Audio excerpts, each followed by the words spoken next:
Extra, extra, we're back with another entry.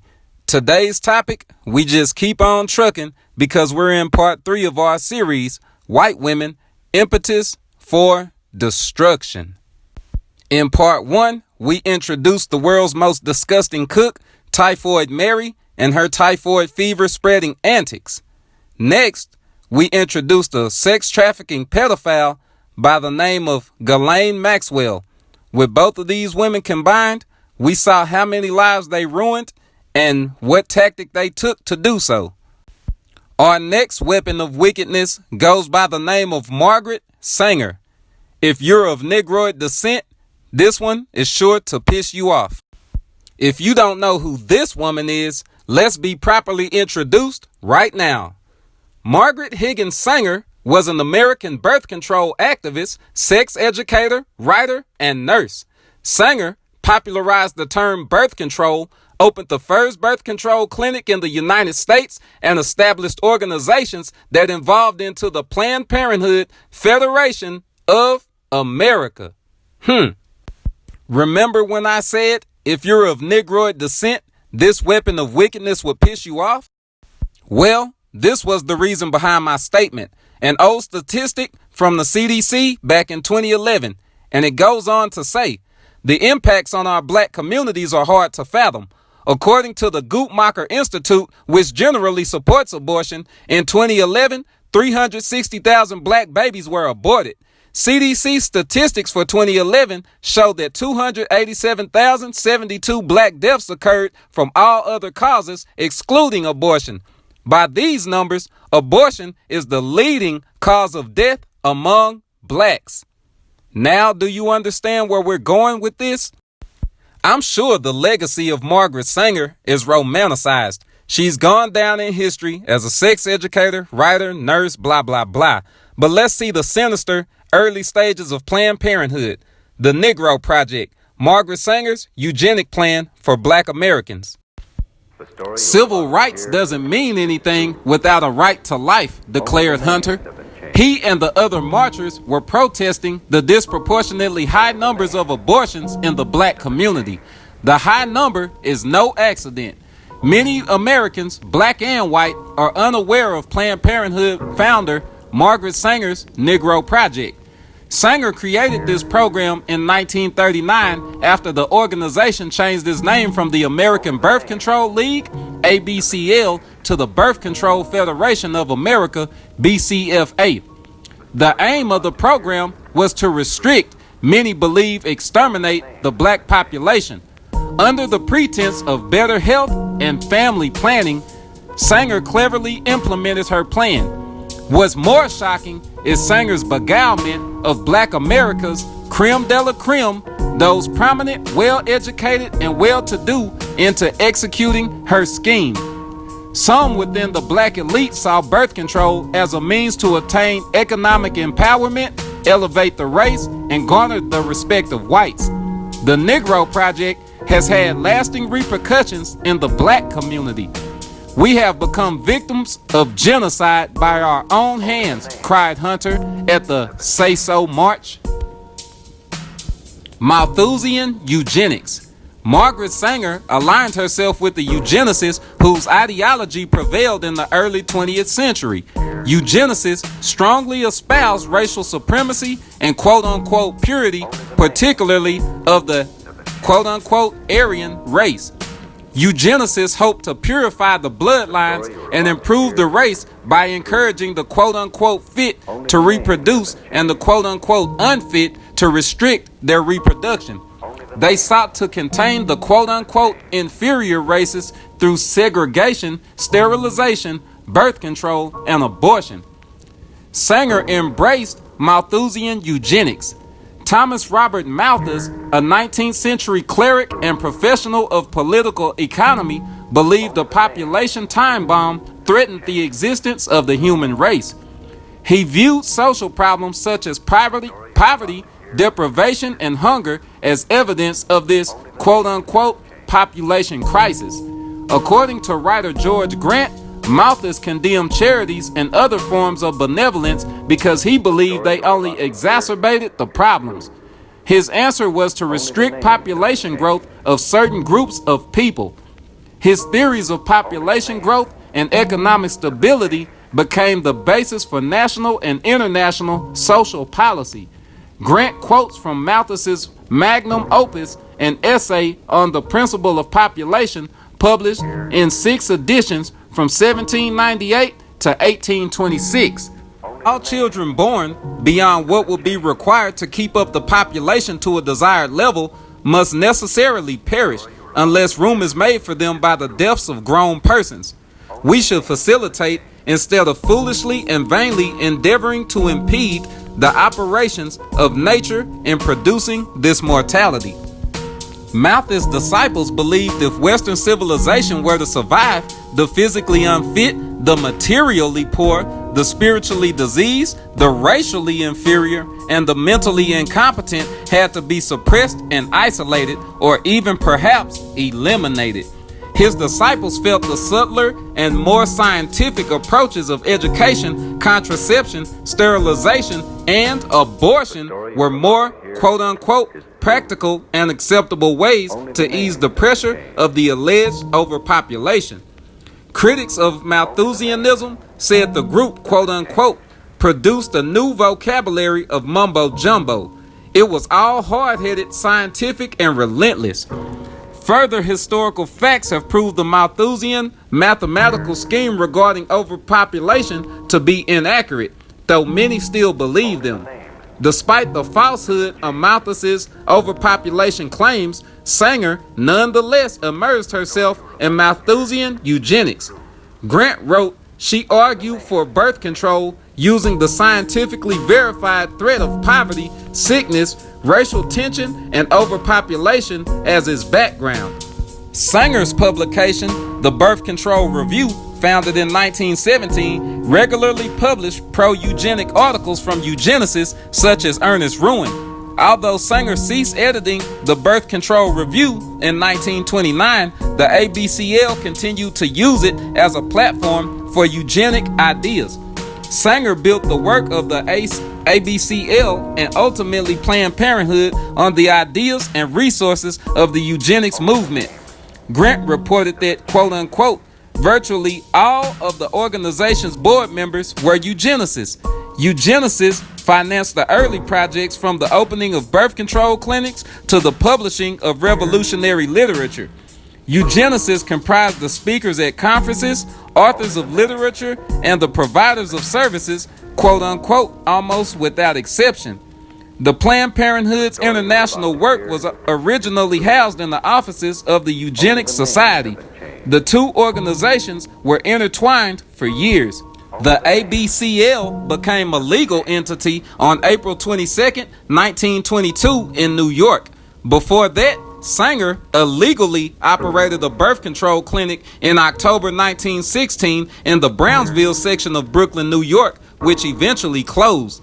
The clinic serviced the poor immigrants who heavily populated the area, those deemed, quote-unquote, unfit to reproduce. Sanger's early writings clearly reflected Malthus's influence. She writes, organized charity itself is the symptom of a malignant social disease. Those vast, complex, interrelated organizations aiming to control and to diminish the spread of misery and destitution and all the menacing evils that spring out of this sinisterly fertile soil are the surest sign that our civilization has bred, is breeding, and perpetuating constantly increasing numbers of defectives, delinquents, and dependents. In another passage, she decries the burden of quote-unquote human waste on society.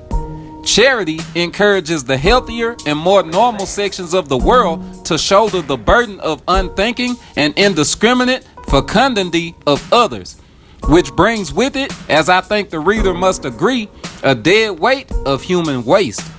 Instead of decreasing and aiming to eliminate the stocks that are most detrimental to the future of the race and the world, it tends to render them to a menacing degree dominant.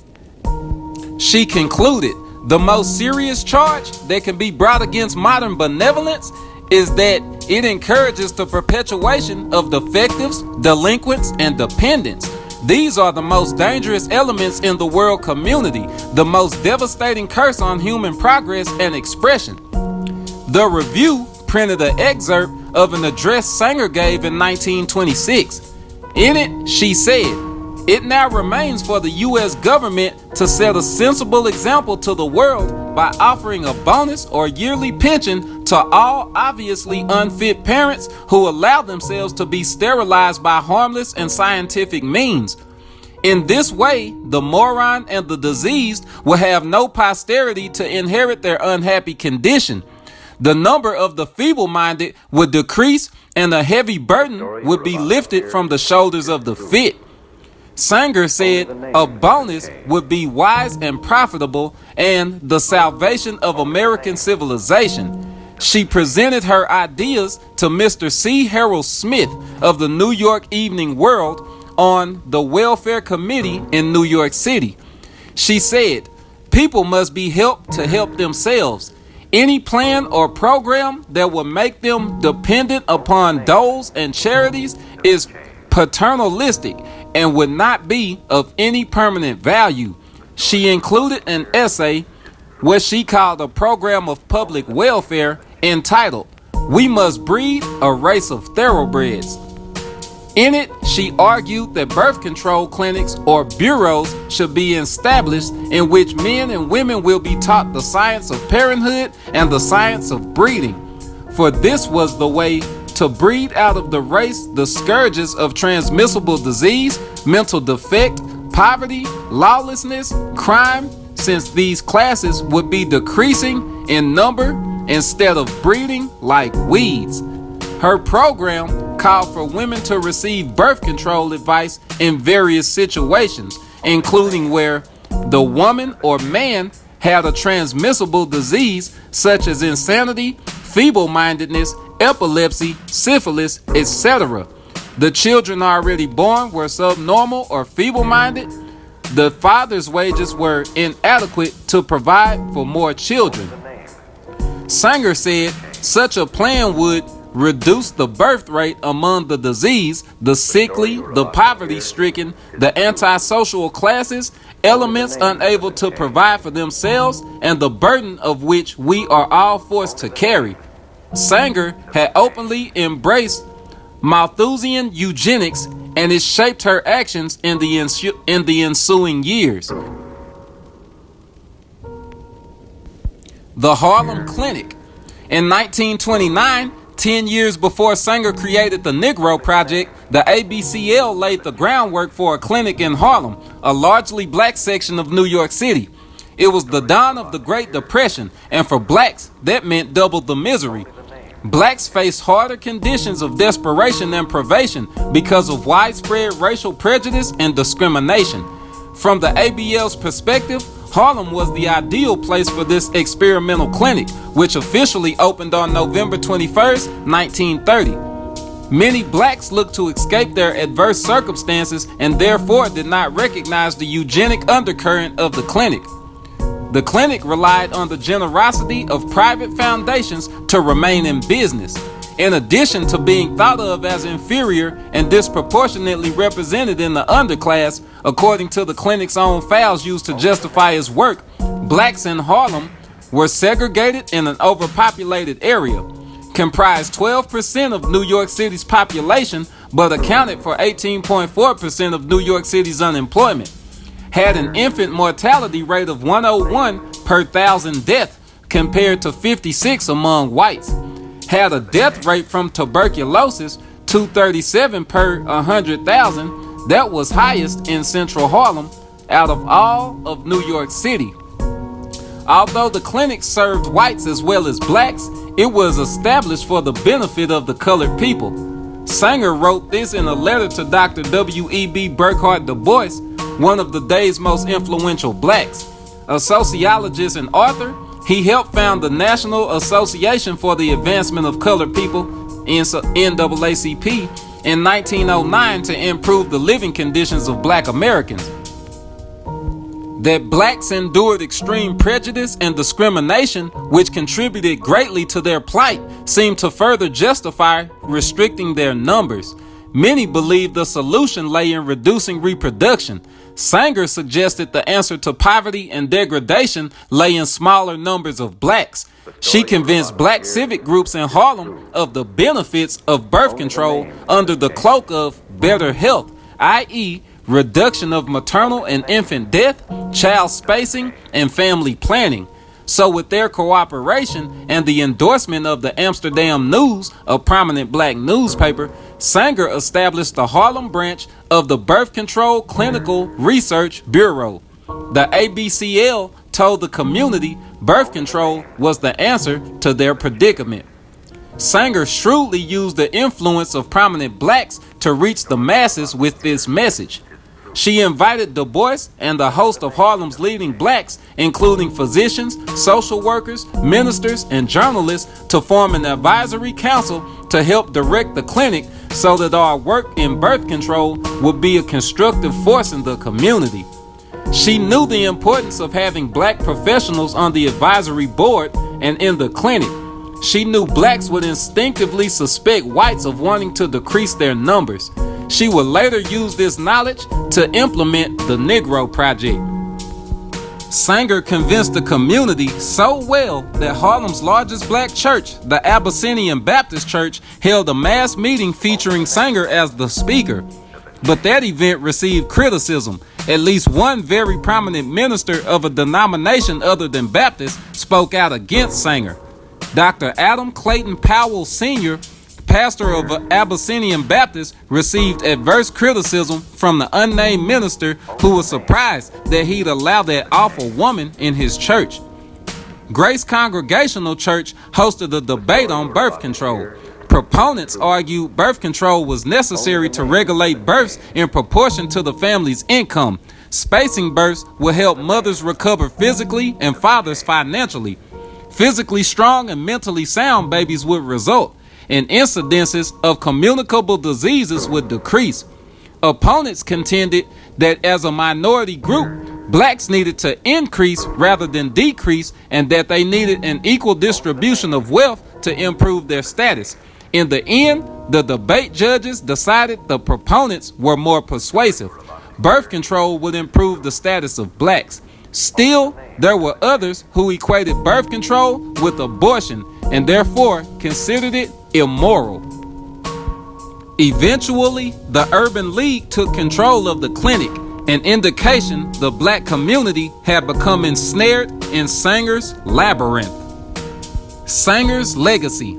It is impossible to sever Planned Parenthood's past from its present. Its legacy of lies and propaganda continues to infiltrate the black community.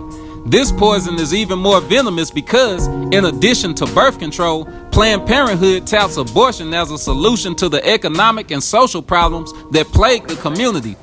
In its wake is the loss of more than 12 million lives within the black community alone. Planned Parenthood's own record reflect this.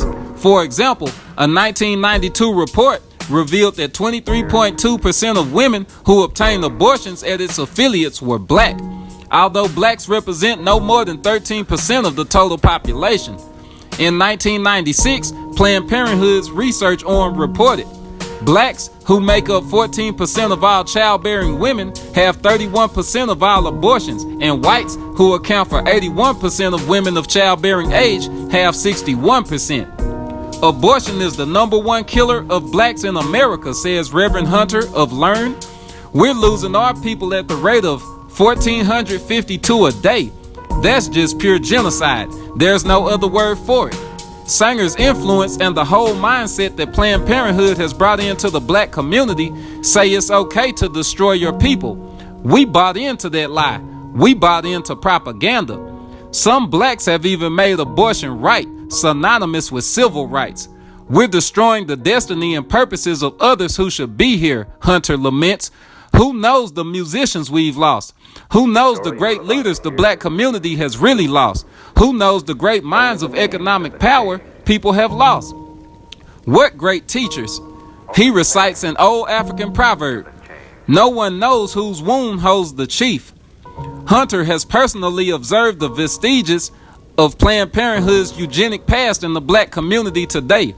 When I travel around the country, I can only think of one abortion clinic I've seen in a predominantly white neighborhood. The majority of clinics are in black neighborhoods. Grant observed the same game plan 20 years ago. During the 1980s, when Planned Parenthood shifted its focus from community-based clinics to school-based clinics, it again targeted inner-city minority neighborhoods, he writes. Of the more than 100 school-based clinics that have opened nationwide in the last decade, the 1980s, none has been at substantially all-white schools, he adds. None has been at suburban middle-class schools. All have been at black, minority, or ethnic schools. In 1987, a group of black ministers, parents, and educators filed suit against the Chicago Board of Education. They charged the city's school-based clinics with not only violating the state's fornication laws, but also with discrimination against blacks. The clinics were a calculated, pernicious effort to destroy the very fabric of family life between black parents and their children, the suit alleged. One of the parents in the group was shocked when her daughter came home from school with Planned Parenthood material. I never realized how racist those people were until I read the information my daughter received at the school clinic, she said. They are worse than the Klan because they're so slick and sophisticated. Their bigotry is all dolled up with statistics and surveys, but just beneath the surface, it's as ugly as apartheid. A more recent account uncovered a Planned Parenthood affiliate giving condoms to residents of a poor black neighborhood in Akron, Ohio. The residents received a promotional bag containing, among other things, literature on sexually transmitted disease prevention, gynecology exams and contraception, a condom case keychain containing a bright green condom, and a coupon. The coupon was redeemable at 3 Ohio County clinics for a dozen condoms and a $5 McDonald's gift certificate. All the items were printed with Planned Parenthood phone numbers. The affiliate might say they're targeting high pregnancy areas, but their response presumes destructive behavior on the part of the targeted group.